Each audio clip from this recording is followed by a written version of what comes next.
pelea. Me matarán por ser quien soy, grito del pueblo y clase obrera, un enemigo del matón, del fascista y el ladrón. Aviva el seso, pana, aplícate, recuerda, al 15 de noviembre de 1922. Han pasado 100 años de esa matanza en Guayaquil.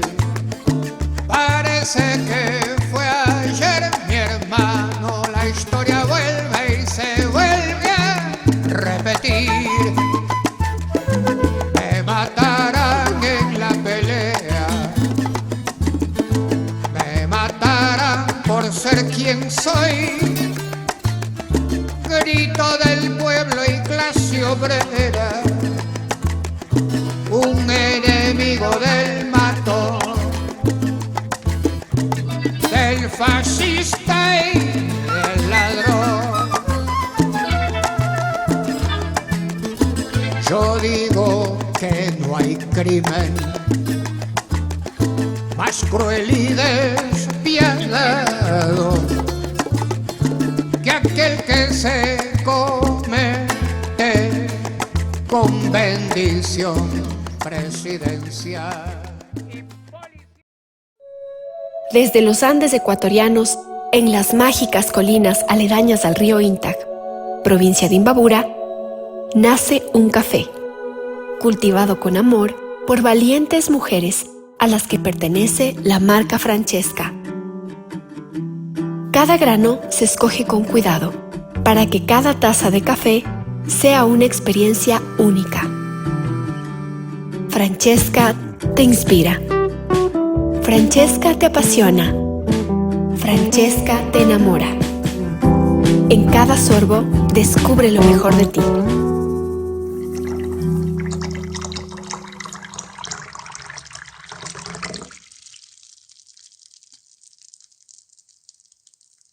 Esta nueva emisión de Hilando Fino, nuevamente con la presencia de Juanito Pazmiño, con quien vamos a conversar sobre la trascendencia histórica de la masacre de los trabajadores de Astra. Muchas gracias, Juanito, por aceptar la invitación.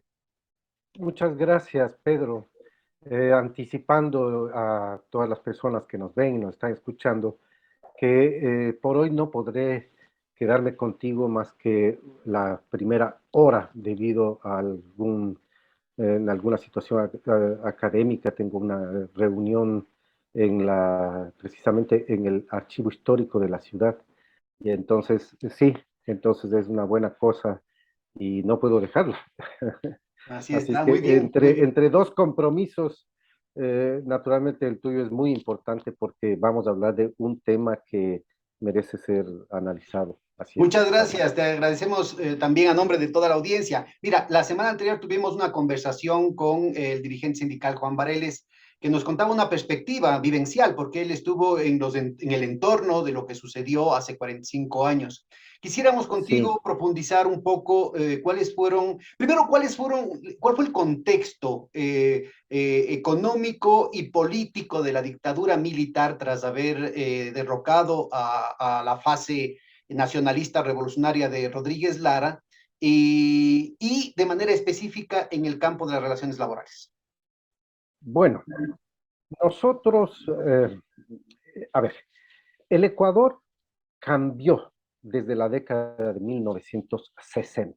En realidad, con el desarrollismo de esta década y además paradójicamente impuesto, implementado por una junta militar, la de 1963-66, gracias a ese proceso y singularmente por la reforma agraria de esa junta, bueno, se logró que las relaciones capitalistas se generalizaran también en el campo, algo que faltaba en la vida nacional, si bien teníamos también en la zona urbana un incipiente capitalismo. Pero en definitiva, pues, el desarrollismo de los 60 permitió un avance capitalista del país como nunca antes. Y en la década de los 70, gracias al petróleo, igualmente este capitalismo se profundizó, se consolidó y se generalizó. Costa, sierra, Amazonía. Así es que el país, desde los años 70, es un país con una fisonomía capitalista indudable. Ahora bien, en los 70 tuvimos dos dictaduras, la un, tres dictaduras. En Con la de realidad, Velasco, tres pues no, él dictaduras. empezó con las dictaduras.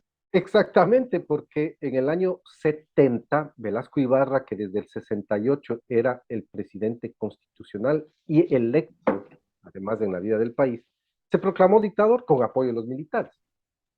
Y en febrero de 1900, esto es en junio del 70, y en febrero del 72, justo en el carnavalazo famoso, porque era justo los días de carnaval además, pues entonces los militares deciden cambiar en la jefatura del Estado a, a, a Velasco Ibarra y colocar en la dirección del Estado como jefe de Estado a, al general Guillermo Rodríguez Lara, quien había sido el jefe del Comando Conjunto de las Fuerzas Armadas.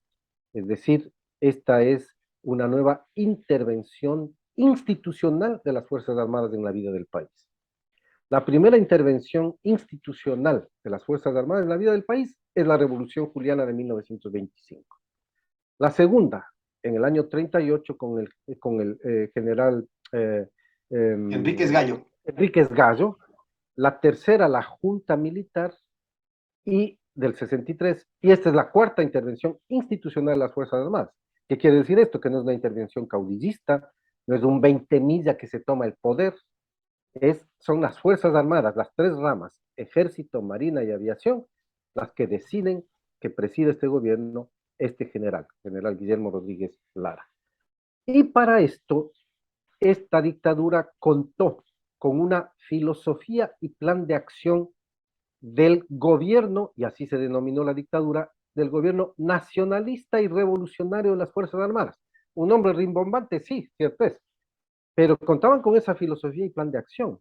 Y cuando uno lee, yo hace pocos días atrás recordé esto en el Facebook, porque a su vez este Facebook me recordaba algo que había puesto 3 años atrás. Bueno, en fin, esta filosofía y plan de acción, si es que uno lee, diría, bueno, esto es marxismo puro, dirían algunos, porque la filosofía habla de superar el régimen capitalista, superar la dominación oligárquica en el Ecuador.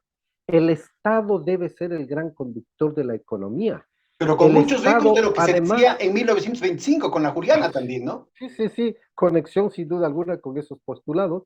Y el Estado, además, va a hacer redistribución de la riqueza mediante la revisión del impuesto a la renta que es necesario que se aplique a las capas más ricas de la población. Y en materia social ofrecía superar las condiciones del atraso, de la pobreza, de mejorar la calidad de vida de los ecuatorianos, respetar los trabajadores. Bueno, ese respeto era relativo, pero no se proponía pues liquidar la movilización social.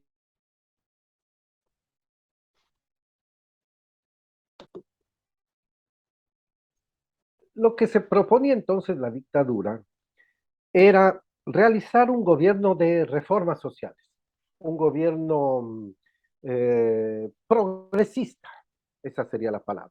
Y se guiaban por una filosofía que, bueno, quien investiga esa época e investiga esta dictadura, podrá conocer que esa filosofía se inspiró en mucho en el proceso peruano, en el proceso del socialismo peruano de Juan Velasco Alvarado. Y quienes mejor inspiraron esa filosofía fue la Armada del Ecuador, lo cual es muy interesante. Entonces, querían hacer una especie de gobierno parecido al socialismo peruano, pero claro, con un alcance específico para el Ecuador. Pero aquí Por habían eso también hablaban de oligarquía y de personalidades de superar todas larga esas cosas, ¿no? trayectoria de intelectuales de la izquierda como Luis Maldonado y otros que estuvieron dentro del gobierno de Rodríguez Lara, ¿no? Y de hecho, quien fuera todavía a la época secretario más o menos eterno del Partido Comunista del Ecuador, Pedro Sad, llegó a ser una especie de asesor del gobierno. Por eso decían que es un gobierno de comunistas. No eran los militares, no, ninguno es comunista, pues peor en esos momentos. Y Pero se le paradójicamente al mismo acusaba tiempo lo así. tenía en la cárcel a Jaime Galarza, ¿no? Sí, estaba en la cárcel Jaime Galarza, en efecto, así es. Entonces, estas contradicciones tenía este gobierno militar. Pero ¿cuál era su acción ya concreta frente a los sindicatos? Sí dictaron dos decretos antiobreros bastante fuertes. El 064, por ejemplo, era uno de los decretos que limitaba la formación de sindicatos, porque los sindicatos tenían que hacer una inscripción en el Ministerio del Trabajo y este ministerio hacía unas exigencias muy severas para el registro, lo que impedía finalmente el registro. Bueno, entre otros decretos como este 064. De hecho, no fue esta una dictadura represiva de ninguna manera como la que como la que se implantará en Chile en 1973 con Augusto Pinochet, con General Pinochet, y después en Argentina con Videla desde el 76. Desde el 64, como conoces tú también bien estos asuntos históricos, desde el 64 en Brasil, y con Stroessner todavía en Paraguay, y Hugo Banzer en Bolivia. Bueno, todo ese cono sur, como se llamaba a la época, tuvo estas dictaduras terroristas, porque así hay que llamarlas, que no tuvieron empacho alguno en matar gente, porque así es, matar gente, desaparecer, torturar, perseguir, simplemente por el hecho de que eran comunistas. Bueno, hoy ya entendemos mejor el mundo, pero a la época ser comunista era algo así como, entonces, tener carta blanca para hacerle picadillo, sacarle los ojos, No romperle los solamente que habías brazos, perdido el o cielito, sea, qué sino que habías terrible. perdido también cualquier derecho a vivir sobre la tierra. Exactamente. O sea, los militares de esa época no comprendían, no comprendieron lo que es el juego político en la sociedad. El comunismo es tan válido como cualquier otra posición política en la vida social, en la vida civil. Así como hay ultraderechas y todo lo demás, bueno, pues Y aquí también había el mucha influencia marxismo, de la doctrina de comunismo, la seguridad nacional, ¿no? Sobre todo en el bueno, ejército de tierra. guiados por eso, guiados por esa doctrina, naturalmente, los del Cono Sur, guiados por la doctrina tenebrosa, falsa de la seguridad nacional. Porque si es que uno examina esa doctrina, yo la conozco, por eso puedo también hablar de este asunto. Si es que uno examina esa doctrina, al final resulta que los enemigos internos siempre son los sectores populares y las izquierdas, a las que hay que acabar y hay que liquidar. En una guerra interna, bueno, una guerra interna que se libra incluso con gente desarmada, porque si es que es una guerra confrontacional entre ejércitos es otra cosa. Pero aquí en el Cono Sur perseguían a gente ciudadana, ciudadanos desarmados, a los cuales desaparecieron, torturaron, mataron, etcétera. Bueno, Ahí eso debemos no ocurrió mencionar en el Ecuador. para las nuevas generaciones los escritos iluminadores de Manuel Medina Castro, ¿no? Ah, sí, claro, desde luego que sí, porque tiene todo un libro sobre esto de la doctrina de la seguridad nacional, la dictadura misma. Y en el caso del Ecuador, a lo que iba, que es lo importante, la dictadura de Rodríguez Lara no tuvo ese carácter, de ninguna manera. Felizmente el Ecuador se libró de semejante horror como Lo fueron cual las dictaduras evidenciaba del Cono también Sur. una disputa dentro de las Fuerzas Armadas, ¿no? Una disputa de Sí, posiciones ideológicas, disputa de proyectos de país, pero también de puestos y de cuotas. sí, porque sí había en las Fuerzas Armadas un sector de ultraderecha que habría querido seguir la misma línea de Pinochet. A eso voy luego para hablar un poquito del Plan Cóndor. Vamos a ir a esa parte también.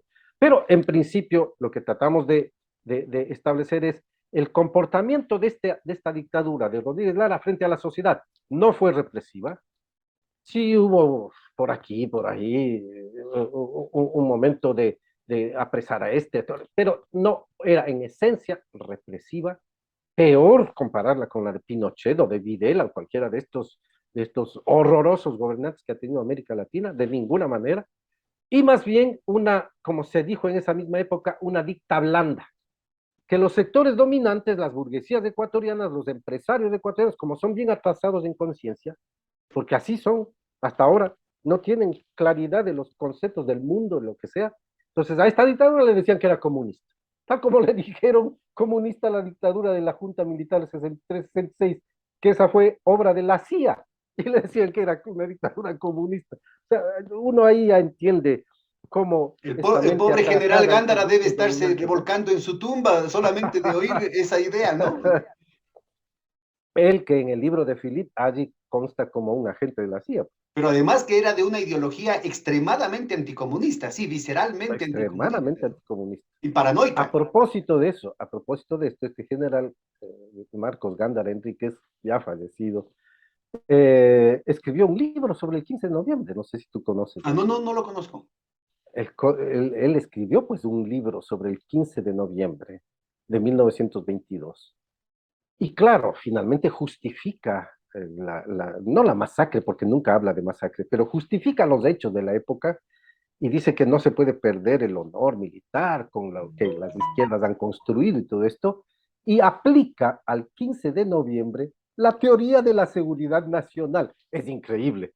Una teoría del siglo casi XXI, aplicada a inicios del siglo XX, para entender las lógicas de lo que fuera el 15 de noviembre. Es una aberración en interpretación histórica. Pero bueno, este ciudadano tiene ese libro y tenía esa interpretación. Volvamos a Rodríguez Lara. Entonces, Rodríguez Lara, la filosofía y el plan de acción del gobierno revolucionario nacionalista no era represivo, no fue tampoco comunista, ni mucho menos, no fue nunca. Sí era desarrollista y sí tenía claro el papel del Estado en la economía para efectos de provocar el desarrollo de un país atrasado, pues, porque la empresa privada no podía hacer el desarrollo nacional en un país en el que esa misma empresa privada tenía serias limitaciones hasta de mercado interno. Entonces, la acción del Estado es obvio que tiene que suplantar a esta falta de una burguesía pujante, modernizadora y revolucionaria para transformar la vida del país. Entonces, Rodríguez Lara cumple este papel, la acción del Estado para propiciar el desarrollo, y el petróleo de la época sirvió para eso, ¿no? Porque los ingresos petroleros que tuvo el Ecuador, solamente en 2 años, 73, 72 que comienzan las exportaciones, hasta el 74, en 2 años, los ingresos petroleros equivalen a las exportaciones ecuatorianas de los 150 años de república anteriores. Es increíble. Uno puede pensar qué riqueza teníamos. Por eso mismo hasta se dilapidaba en muchas Y ocasiones para aquellos es muy la importante riqueza, lo que ¿no? dices porque hay una tradición en la literatura económica que no es solamente de la derecha, sino también de autores progresistas que dicen, ah, todo esto fue por el petróleo, pero si es que hubiera estado la normativa legal de la época de Velasco, nunca el país hubiera tenido los ingresos petroleros que significaron las reformas de Rodríguez Lara, ¿no? Ya cuando se supo de la riqueza petrolera a raíz del primer pozo, Lago Agrio número 1967. 1, 67, la oligarquía ecuatoriana puso sus ojos sobre el petróleo. Se dictó una ley de hidrocarburos en 1970 que no se aplicó por presión de los empresarios de la época que querían manejar ellos la riqueza petrolera. Bueno, el golpe de Estado de Rodríguez Lara en parte se explica por eso. Aquí la voracidad de las empresas privadas y de los empresarios privados que quieren manejar el petróleo, no, esto es un bien estratégico. Y a buena hora que las Fuerzas Armadas tuvieron ese criterio. Esto es un bien estratégico y queda en manos del Estado y nosotros lo administramos. Con eso, pues claro, la oligarquía ecuatoriana, por eso se entiende las reacciones que tenía contra el gobierno de Rodríguez Lara, que es un estatista, que es comunista, que todo quieren tenerlo en el Estado y sobre todo el petróleo.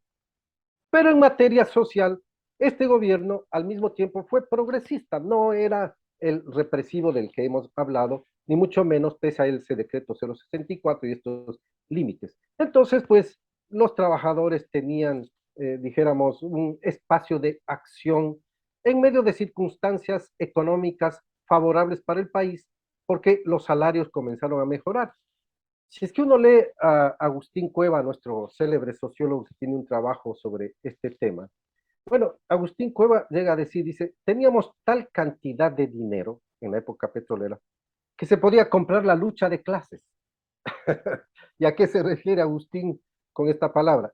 Los empresarios se quejaban, entonces el Estado, el gobierno tenía tal dinero, ya, bueno, ya, ¿qué vamos a hacer? Les bajamos los impuestos. Como en efecto ocurre, porque uno, si es que lee la filosofía y plan de acción, dice, vamos a subir los impuestos progresivos y vamos a incrementarlos sustancialmente. Lo que ocurre con la dictadura es que empieza a bajar los impuestos porque sentíamos riqueza, entonces el Estado sí recibía recursos, no necesitaba tener más impuestos.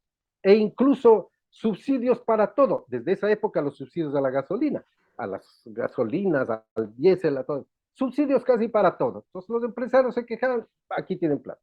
Los trabajadores se quejaban, un poco a regañadientes al comienzo, pero finalmente subimos el salario y les subían el salario.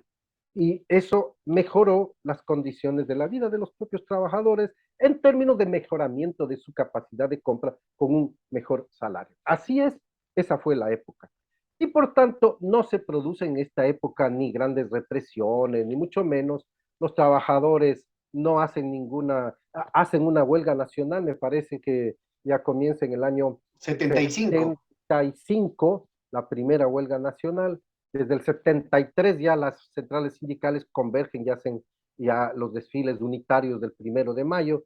75 la primera huelga, 76 hay otra, pero el FUT todavía está en composición, es decir, en articulación, y por tanto no tiene la fuerza que ya tendrá en los años 80, en el periodo democrático.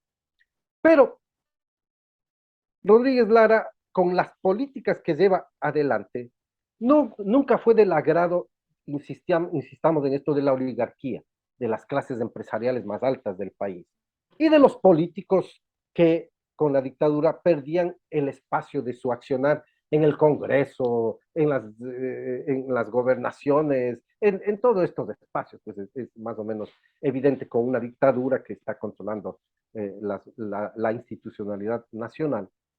Y el, eh, en septiembre, el 1 de septiembre me parece que era, ¿no? El 1 de septiembre del año 75 se produce el levantamiento del general Raúl González Alvear contra el gobierno de Guillermo Rodríguez Lara.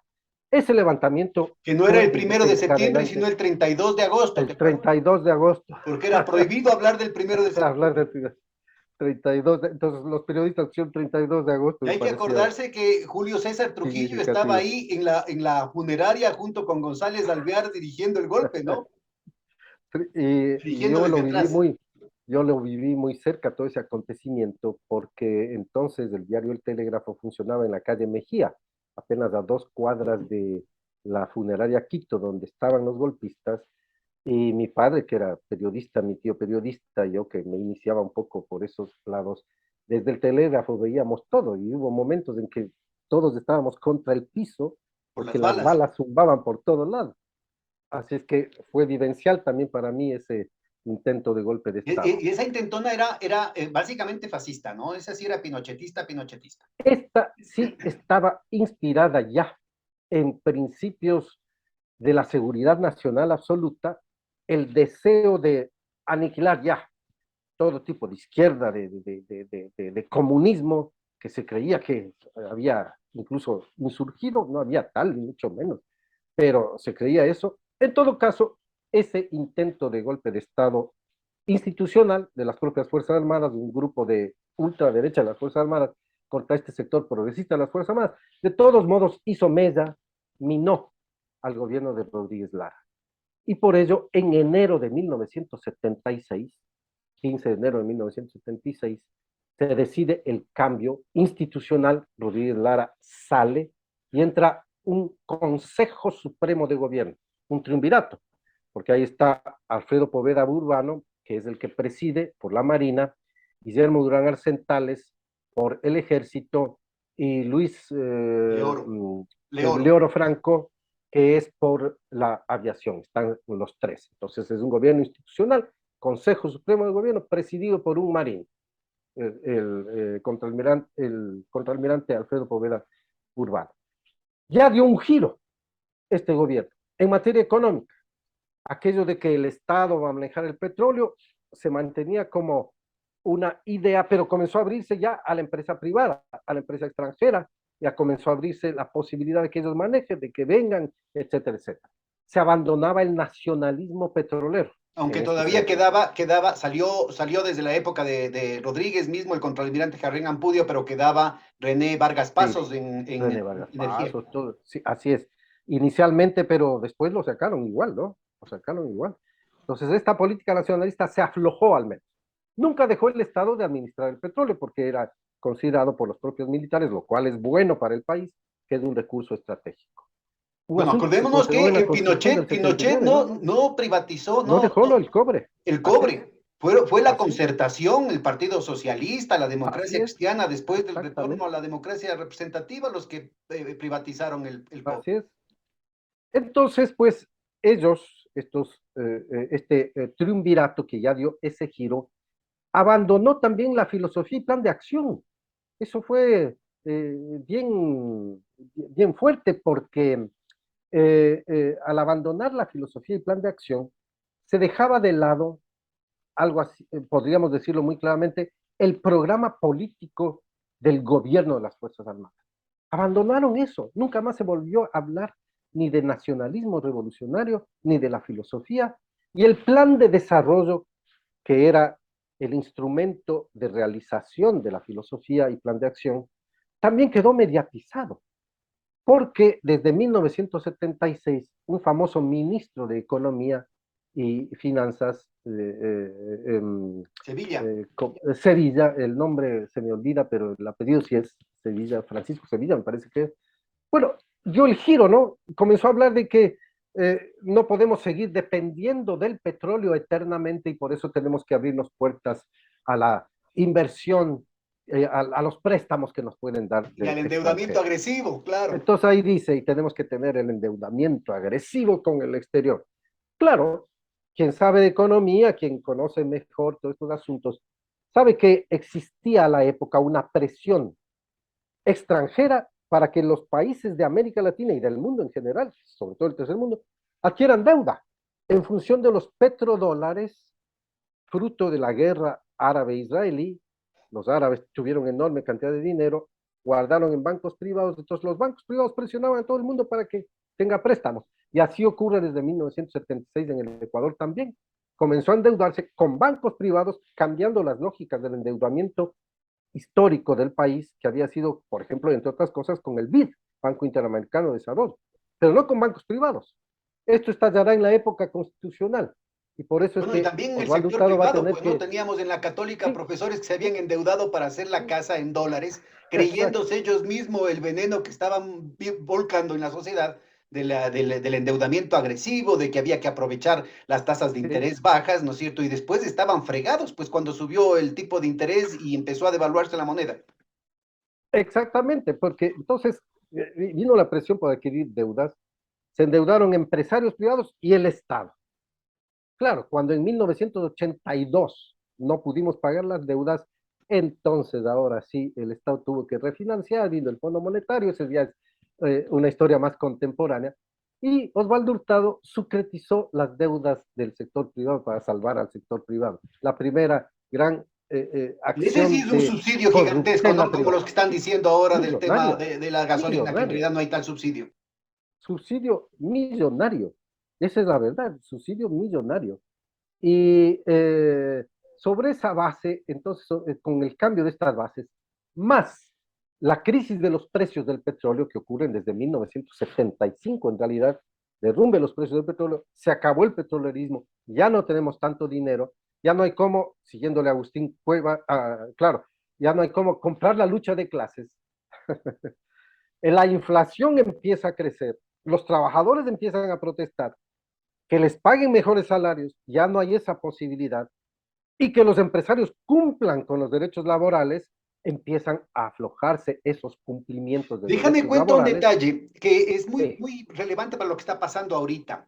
En la época, sobre todo todavía nacionalista, y mientras permanecía en el Ministerio de Energía esa posición, y no había cómo tocar la corriente de recursos del petróleo y era un éxito la gestión estatal de CEPE contra toda cuestión en sentido de que los ecuatorianos no podemos, se hizo el primer pozo petrolero hecho solo por ingenieros ecuatorianos, Así la es. refinería, el oleoducto, en fin, las cosas seguían marchando básicamente conforme al plan.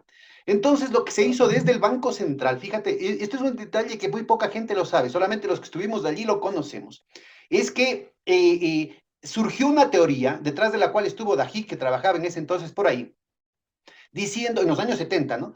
Diciendo que era demasiada plata y entonces iba a haber inflación. Nunca subió la inflación más allá de los dos dígitos, o sea, 10%, 11%, creo que llegó en el 81. Pero no, que esto de aquí va a ser hiperinflación, con el mismo cuento más o menos que hoy es ahorita, ¿no? Y entonces dijeron, vamos a ¿qué parte del petróleo va a monetizarse?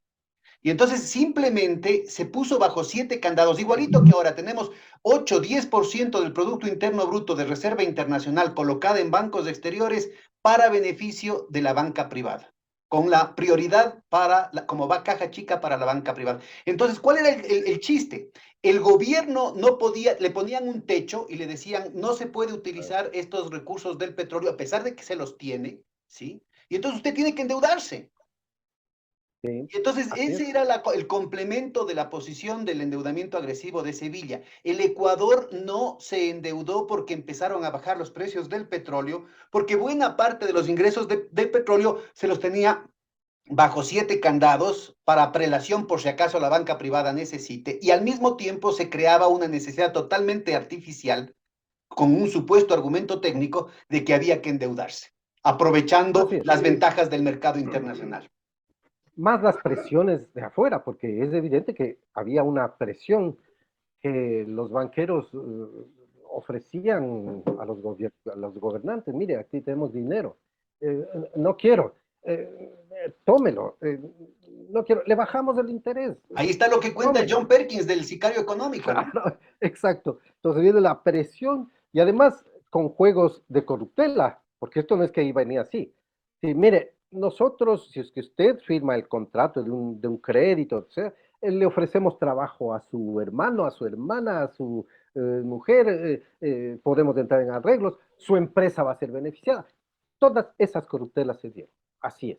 Entonces se endeudó el Ecuador, se endeudaron empresarios, teníamos una deuda que solo fue creciendo con los años futuros hasta que estalla el crisis de la deuda en el año 82, primero México, después toda América Latina, nosotros también, y bueno, ya esa es una nueva historia que contaremos otro momento contigo mismo, si es que es necesario, Claro, nos sentamos y seguimos en el asunto. claro, pero yo creo Pero que estamos entonces dando muy bien el contexto de lo que estaba pasando en el año 77, 78.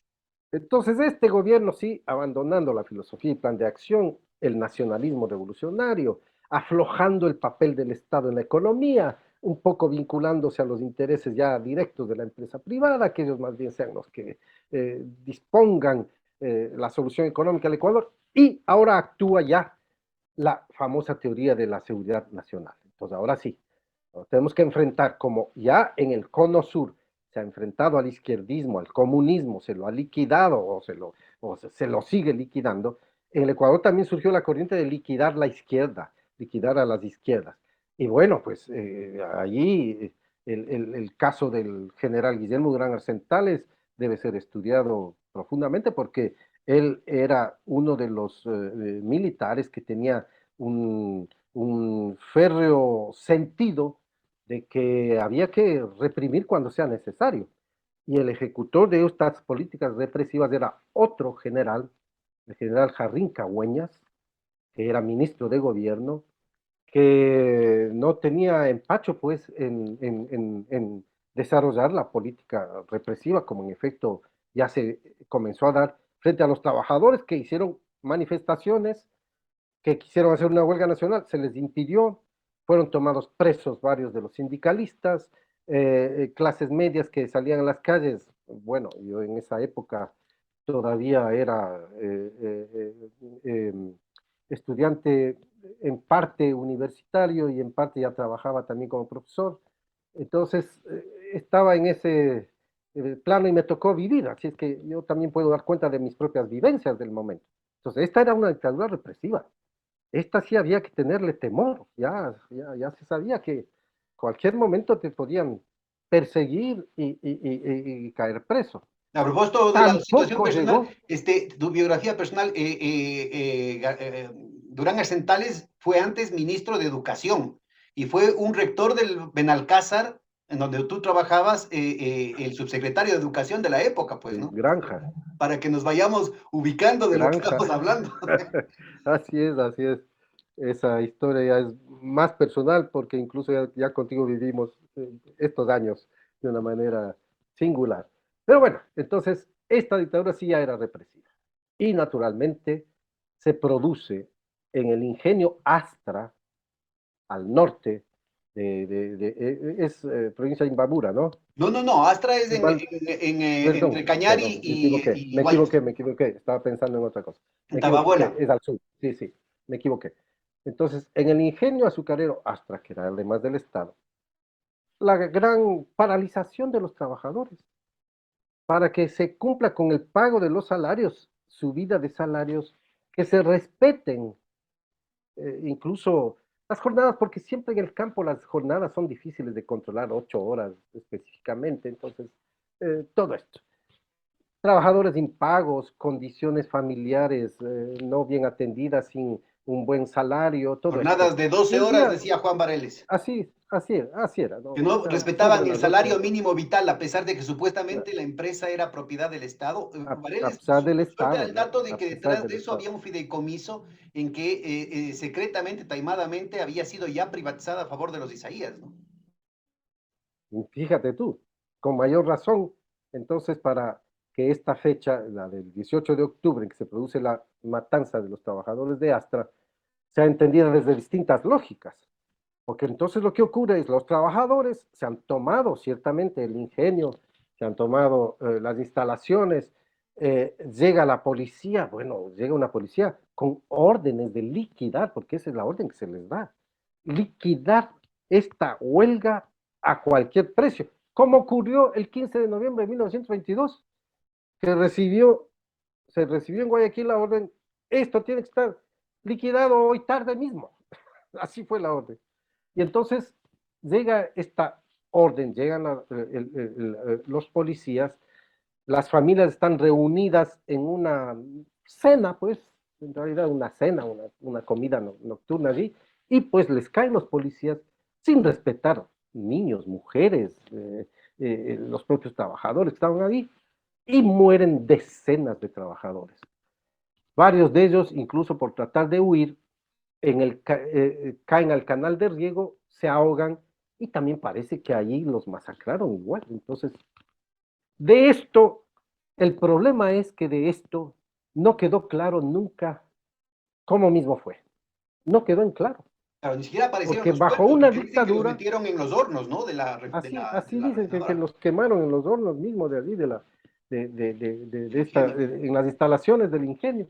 Entonces, no quedó en claro nunca. Y no ha habido tampoco una organización, alguien que retome el tema como para hacer un juzgamiento, como ocurrió, por ejemplo, en Argentina, ahora que está de moda y está circulando esta película Argentina 1985, Con ahí Darín, se ve está buenísimo. cómo, no he visto todavía, quiero verla, ahí se ve cómo la memoria es importantísima y recuperar la memoria y lograr juzgar a estas gentes que hicieron tanto daño a los seres humanos, porque son seres humanos los que están ahí envilecidos, muertos, torturados, todo esto. Entonces, no ha habido esa posibilidad, porque la reserva de la documentación, el secreto, el espíritu de cuerpo, todo eso se ha conjugado tanto en la policía como en Y el aquí también se ejército, en las vuelve a Fuerzas Armadas, repetir, aquí, también es pertinente porque se para vuelve a guardar repetir la esto, ¿no? historia, ¿no es cierto?, en esta relación que siempre ha sido conflictiva, además, a lo largo de la historia, había incluso escaramuzas armadas entre las Fuerzas Armadas y la policía. Pero en este caso, con la misma doctrina de seguridad nacional y la misma doctrina que está detrás de esta nueva normativa con María Paula Romo y Sí. militares como Jarrín y policías como Carrillo, con la embajada de los Estados Unidos detrás, y de Israel detrás de esto, es el asunto del escalamiento de la violencia en una cooperación militar entre las Fuerzas Armadas y la policía. Una cosa gravísima. Eso es grave. Y en esa época, bueno, con la idea de que ya en Chile, en Argentina, en Uruguay, se logra destruir todas estas subversiones. Entonces los militares interpretaron el movimiento de los trabajadores de Astra como un movimiento terrorista, así lo calificaron. Entonces, y lo justificaron de esa manera ante el público, en la prensa. Lo que se ha sofocado es un levantamiento terrorista. Bueno, entonces, claro, con eso justificas todo. Bueno, Ahí yo se te ve contaba, Juan, los límites de esa era doctrina, muy ¿no? difícil el tema de la asociación porque, entre otras cosas, eran trabajadores temporales que venían solamente por la zafra Para la zafra, y que que es lo normal. eran campesinos de Claro, Cañar, de La Suay, hasta de Imbabura, de Chimborazo, venían campesinos indígenas, venían con toda la familia sin tener dónde siquiera pasar la noche, y pasando hambres, ¿no es cierto? Que reunían los dineritos y regresaban a su casa y con eso prácticamente se sostenían en la parte monetaria, ¿no? Lo que podían, el maicito, la papita que lograban recoger, pero así es. trabajadores serranos totalmente desarraigados, de las cuales, por eso fue tan fácil la cobertura del evento, porque después nadie, no había ningún registro de quién había ido por ahí. Y bueno, y la política del silencio sobre el mismo tema. No solamente el registro, perdón, sino la falta de acceso y de información. Estamos en dictadura, no es posible obtener información directa. La prensa literalmente está amordazada en el sentido de que no puede decir las verdades, porque si alguien cambia el criterio frente a la versión oficial de este tipo de dictadura ya represiva, bueno, también ese periodista corre riesgos. Pero se supo de todas maneras en el país que hubo decenas de muertos, sí se supo, y con el paso de los días, los meses, todo eso ya quedó opacado, nadie volvió a hablar, no se hizo investigación, y con el paso de los años, eso quedó olvidado, no olvidado, quedó, dijéramos, marginado, hasta que, claro, pues hay investigadores, hay trabajadores, hay familias que empiezan a recordarlo y que, como es en el caso de tu programa ahora, bueno, pues he escuchado que otros programas también han vuelto sobre el tema de la matanza de Astra, e incluso ya tienes literatura al respecto de la matanza de Astra. Y hay un documental que se hizo sobre la matanza de Astra, entonces ya tenemos una clara conciencia, una mejor conciencia de lo que había ocurrido. Un escándalo, una masacre de trabajadores en pleno siglo XX, fines del siglo XX, que desdice de un Estado que lo que tiene que procurar es proteger a sus trabajadores. Entonces ahí se ve como el cambio ideológico de visión. Un Estado que protege a un Estado que reprime, ahí están las consecuencias. Entonces, más o menos lo que está pasando en la actualidad, ¿no? Un Estado, en lugar de proteger a los trabajadores, a los indígenas, a los campesinos, a las clases medias, los reprime. Y entonces, ¿quién resulta beneficiario de esa represión?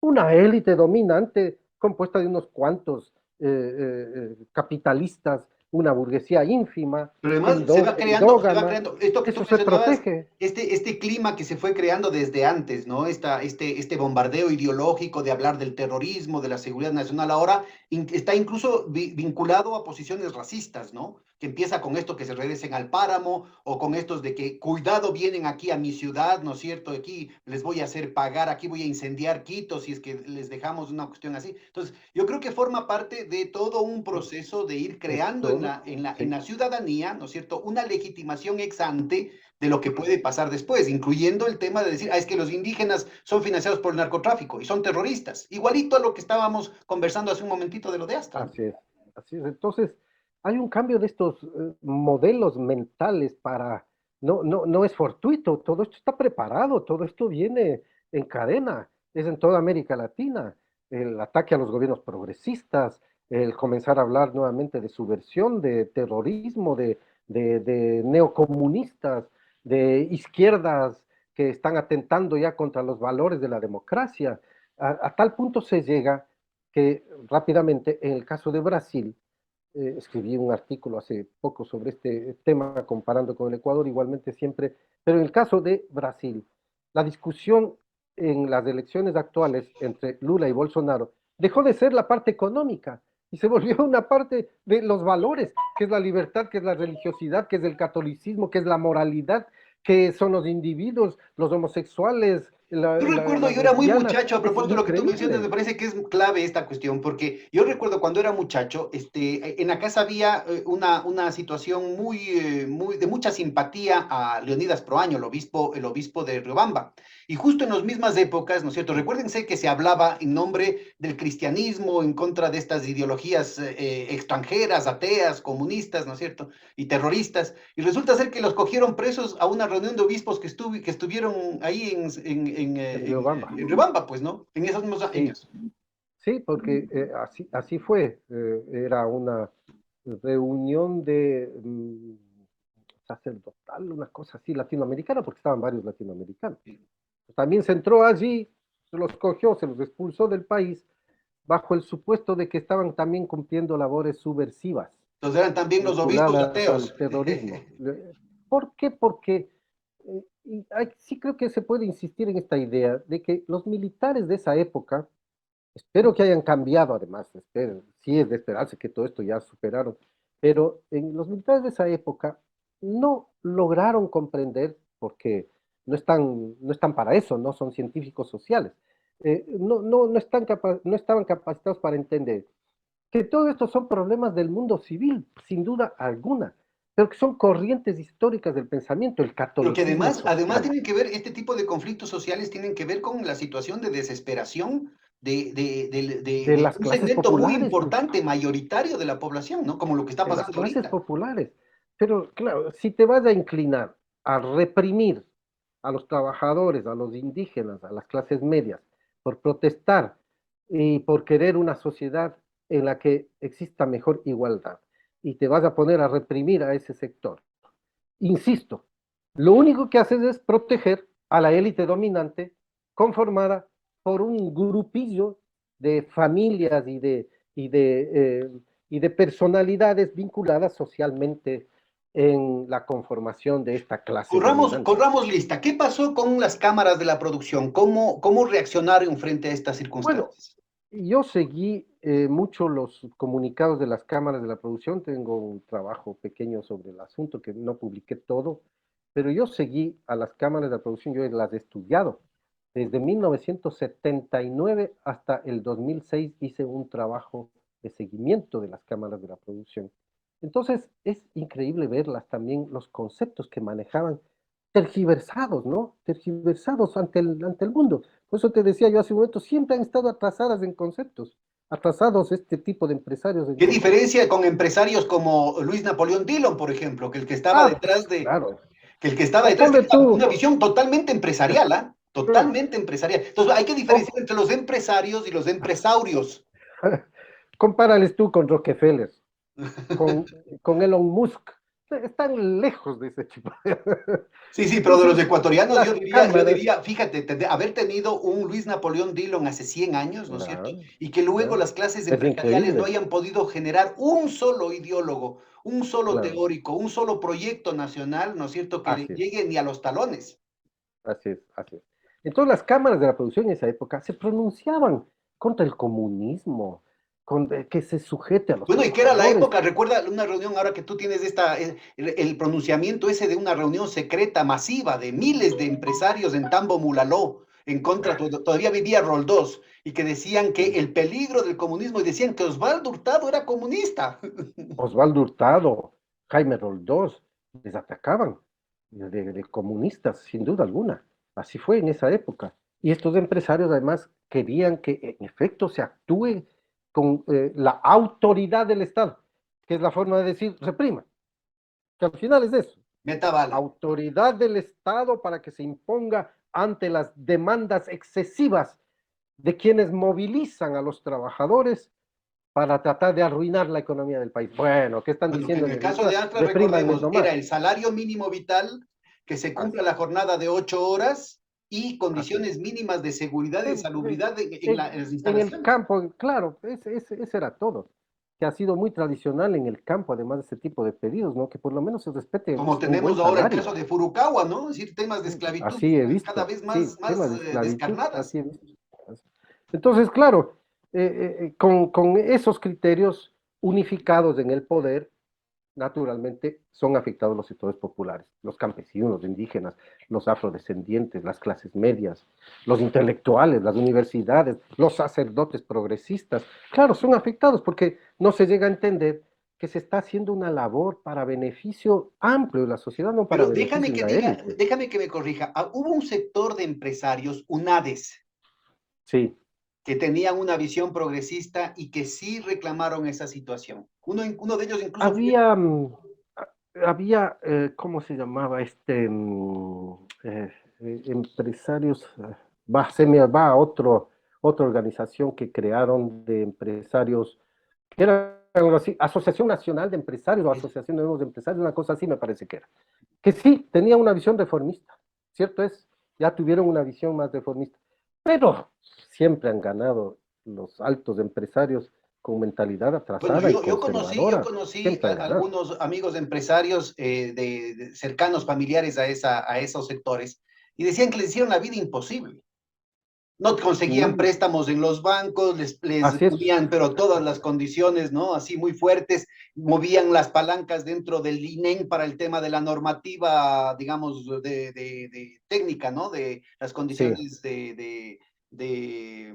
digamos, de los ISOs y de esas cosas, les ponían problemas en el municipio, les ponían problemas en el Ministerio de Industria, les cambiaban los aranceles, en fin, toda una política de persecución a los pocos empresarios que querían levantar cabeza. Y eso entiendo que sigue hasta nuestros días, ¿no?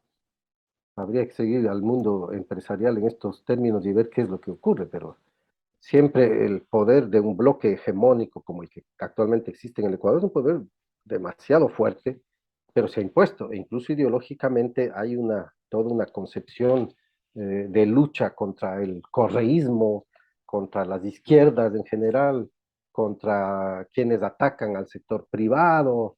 Se considera que este es el mundo del futuro, cuando ese es un mundo en retirada. Si es que uno observa hasta la ideología neoliberal, la ideología neoliberal, hay un artículo, un editorial del New York Times, me parece que es hoy o ayer, que está cuestionando ya el neoliberalismo abiertamente y dice, bueno, esta ya es una ideología que quedó en el pasado. Bueno, todas estas cosas. Y más todavía en un mundo cambiante ahora de la polaridad a la multipolaridad, ¿no? Entonces es evidente que está surgiendo una nueva civilización humana hacia futuro.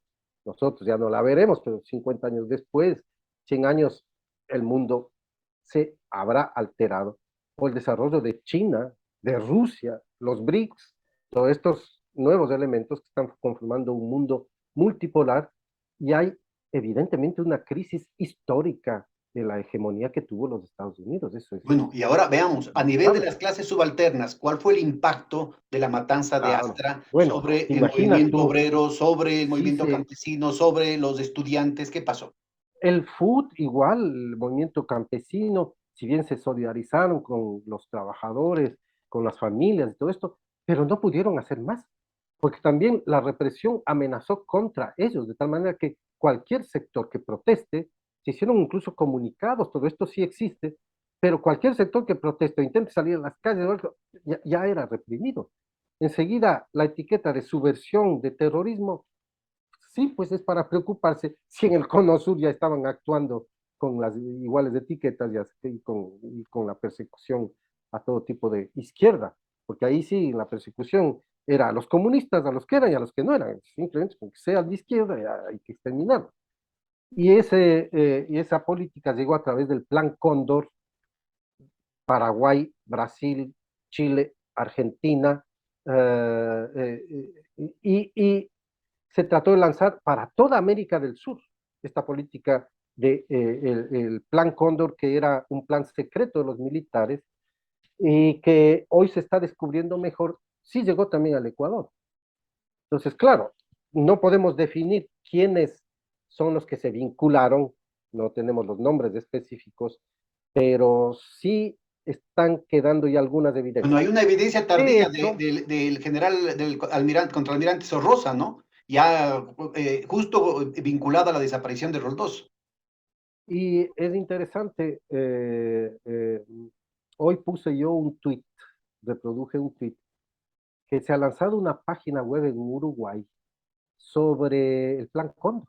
Entonces es interesante porque esta página web estuve revisando, tiene documentos desclasificados incluso y los están poniendo y tienen ahí videos y tienen testimonios, pues la gente puede entrar a esa página web y ver lo que pasaba con el Plan Cóndor. Igualmente podríamos decir, si bien llega hasta el Ecuador, felizmente en el Ecuador no se logró montar, felizmente. El Ecuador creo que ha sido Por una resistencia también tierra dentro de, de las Fuerzas Armadas, es importante decirlo, felizmente, porque ahí felizmente hubo, seguían habiendo así es, posiciones progresistas. claro, claro, había posiciones progresistas y sólidas, a tal punto que muchos de los generales que después han salido de las Fuerzas Armadas, varios han sido militantes más bien de la centroizquierda, más que de la centroderecha, destacados oficiales, porque había de todas maneras había un antecedente reformista en las Fuerzas Armadas. Y eso le ha salvado al Ecuador, que felizmente hay ese sector que tiene criterios reformistas, frente a algunos que sí hay, pues son ultraderechosos, ¿no?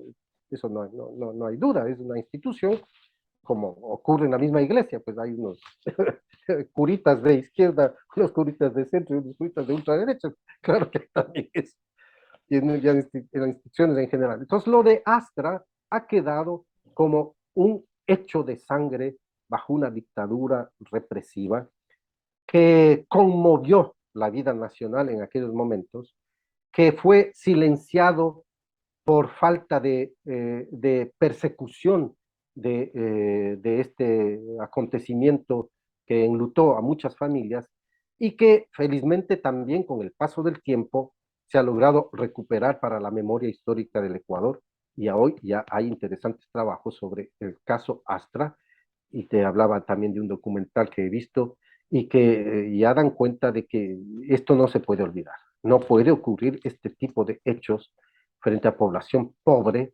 simplemente por salvar los intereses de una empresa que si bien a la época era estatal, como tú dices, parece que había un fideicomiso por ahí debajo, pero bueno, no se puede justificar ni en el Estado ni en ninguna empresa privada.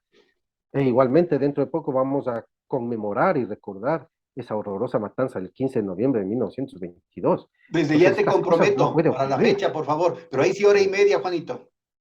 Sí, sí, creo que hemos de poder. Ahora ya veo que estoy ya Todavía listo. tienes, todavía me debes, hay unos 6 7 minutitos. Ya, sí, sí, eso estoy viendo ahorita. Ya, estamos Ya, mira, a más ver, o pero menos aquí listos. Sí. ubiquémonos todavía en ese, había toda esta cuestión de temor, pero esto sin duda catalizó los procesos de convergencia que darían De lugar al las PUT, centrales, ¿no es por cierto? Pero ejemplo, de las también al centrales. interior de las centrales, un proceso de Sí, definiciones cada vez más clasistas dentro de las CEOs, que fue originalmente fundada por la CIA, eso también lo dice el sí. libro de, perdón, de Philip G.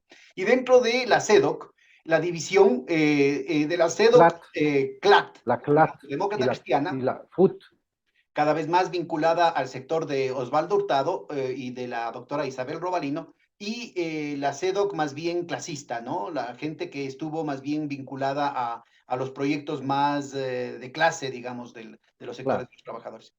Lastimosamente, las centrales de trabajadores tuvieron un límite, y esto es que se dedicaron a los trabajadores urbanos en general y del Estado también, y descuidaron los trabajadores rurales y descuidaron al sector indígena. Bueno, pero estaba dentro de la CEDOC Entonces, estaba la FENOC, dentro de la sí, CTE estaba la FEI, dentro pero cuando se de la CEOS constituye estaba la el, FENACLE. sí, sí, no, descuidaron, no quiere decir que les excluyeron, sino descuidaron el sector, ¿no? O sea, porque finalmente el FUT lo que reivindicaba son típicas políticas sociales y laborales a favor de quienes están en la ciudad, sobre todo, ¿no? Sobre todo. No quiero decir que excluyen a los otros, pero eran sobre todo esto. Ahora tenía una De hecho, las movilización centrales, independiente el Ecuarunari, ¿no? Blanca Chancoso. sí, y bueno, y finalmente también ya las divisiones que se producen frente al propio movimiento indígena, porque Pachacuti y Tlaconaye ya finalmente ya no son Eso es del mucho FUT, después, pero en estos claro, años era Ecuarunari, ¿no? 80, Y 90, la claro. Federación Ecuatoriana de Ecuadunari, Indígenas. sí, sí, sí. Igual que los servidores públicos. El primer FUT está constituido por servidores públicos también, además de las centrales de trabajadores, que son la CTE, la CEDOC y la CEOSL en aquellos momentos. En el año 75, un congreso de la CEDOC en Manabí, Puerto Viejo en realidad, se divide y entonces surgen las dos CEDOC, la CEDOC CLAT y la CEDOC CUT, es decir, la CEDOC unida al Frente Unitario de Trabajadores. Y estos tres centrales son las que llevan adelante el FUT, impulsan las huelgas nacionales ya desde la época de Jaime Roldós y sobre todo de Osvaldo Hurtado, y estas se desinflan, estas huelgas nacionales, desde los 90, que en cambio toma brillo el movimiento indígena. Y esa es la Y cuota de hoy, sangre, tanto lo de Astra como las movilizaciones, que también hubieron varios dirigentes sindicales muertos, sobre todo en las zonas rurales, la cuota de sangre del retorno a la democracia, pues. y lastimosamente, pues en la democracia todavía tenemos que hacer un esfuerzo para otra vez reunir centrales de trabajadores, campesinos e indígenas, porque el futuro del Ecuador es un futuro que, de perdurar el neoliberalismo, lo único que hará es agravarse con las tensiones que genera, y ahora con un fenómeno nuevo en la vida nacional, que es la inseguridad por la presencia de bandas organizadas, narcotráfico Que también y históricamente han estado delincuencia. ¿Sí? vinculados a los sectores de la extrema derecha dentro del Estado profundo, digamos, de los Sí. servicios de inteligencia, ¿no? Pero Como lo se que ha está visto ocurriendo ahora es se ha inédito. visto en el caso de México, se ha visto en el caso de Colombia, ¿no? Y muy vinculados además al Plan Colombia, que incluye la vinculación, el financiamiento y la provisión de armas directas de la DEA tanto a las bandas narcotraficantes en Colombia como en México. Eso está profundamente documentado, a propósito de lo que están ahorita cocinando con el presidente Lazo. Y este es un fenómeno absolutamente nuevo en la vida nacional, es inédito. Que se quiera culpar al correísmo y que estos son antecedentes que dejaron así, que no, bueno, el que quiera tener capacidad de imbécil que la tenga nomás, pero eso no nos va a convencer a quienes estudian, a quienes estudiamos, a quienes reflexionan sobre la realidad nacional. Y sabemos perfectamente también cómo se observa en el mundo internacional, y sabemos las reflexiones que hay en el mundo internacional sobre este tipo de procesos, como el que vivió El Salvador, por ejemplo, con las maras y Centroamérica, y sabemos por los estudios internacionales cómo se apreció el asunto de Colombia y el asunto también en Brasil. Entonces, bueno, pues el neoliberalismo también provoca en América Latina este tipo de fenómenos basados en la acumulación tanto legal como ilegal de recursos, porque el afán de lucro no tiene límites, ¿no? Y ese es parte de la fundamentación ideológica, o al menos ética, por llamarlo así, de estos grupos que tienen ese tipo de conducción ética en la vida de la Y sociedad. ahí aparece un nuevo paralelismo que también involucra este examen que estamos haciendo de los sectores populares de manera muy somera, porque también en esa época, luego de varios años de estabilidad del precio del transporte, del costo del transporte urbano, del transporte en general, hubo un aumento del transporte igualito a lo que está pasando con el tema del transporte de subir de 25 a 35 centavos, pero en ese momento provocó la guerra de los 4 reales, que también vamos a conmemorar, también con un esfuerzo de represión enorme que la Sí, ciudadanía, pues. sobre todo la juventud, eh, no bajó la cabeza, ¿no? Fue un Ahí hay que movimiento heroico, invitarle, verdaderamente. tienes que invitarle a Francisco Herrera Arauz, Al Francisco Herrera Arauz, claro, que claro, tiene el libro sobre la buenísimo. guerra de los 4 reales, Así es, así es. y Entonces, que me da parece que es testimonio. importante ubicar que esto de aquí formó parte, a pesar de la represión, ¿no es cierto? La gente, allí donde algunos bajaban la cabeza, pues otros mantenían la dignidad y mantenían la lucha, ¿no? Pero siempre es difícil cuando tienes estados represivos. O sea, si bien puede haber coherencia, si bien la gente también se cuida, esto es cierto, no es que cada uno es un héroe que va por allí a campo abierto, no, no, no. Sí, hay que cuidarse y todas estas cosas en tiempos represivos como ocurrió en la época de la dictadura. Y eh, esto no implica que desaparezcan los procesos históricos. Si alguna lección hay que decir parece que hay que invitar a la gente a que estudie a fondo la historia, los procesos, las realidades, que estudien, investiguen, métanse a entender las lógicas, porque la historia no desaparece. ¿Tú crees que si Retardan no hubiese condiciones, habido, pero esto revive. que si no hubiese habido esta actitud de resistencia, a pesar de Sí. lo costo humano que esto significó, si no hubiese habido esta situación de organizarse, aunque sea espontáneamente, de los Sí, sectores marginales allá, en un sector que no se sabía si es que era Cañar así o es. Guayas, y si no hubiese sido esta situación de los jóvenes adolescentes, ¿no es cierto?, menores de edad, además, que le ponían la cara a la represión, ¿hubiese habido el retorno constitucional? Había un sector Bueno, dentro de las Fuerzas Armadas que estaban secretamente, ¿no es cierto?, manteniendo una posición de la línea dura pinochetista y del Cono Sur. y también un sector que sí quería salir a la democracia, porque ¿Cómo? por ¿Qué nos puedes el decir rápido antes de que tengas que irte? desprestigio. ¿Cómo Sí. entiendes tú esa dinámica?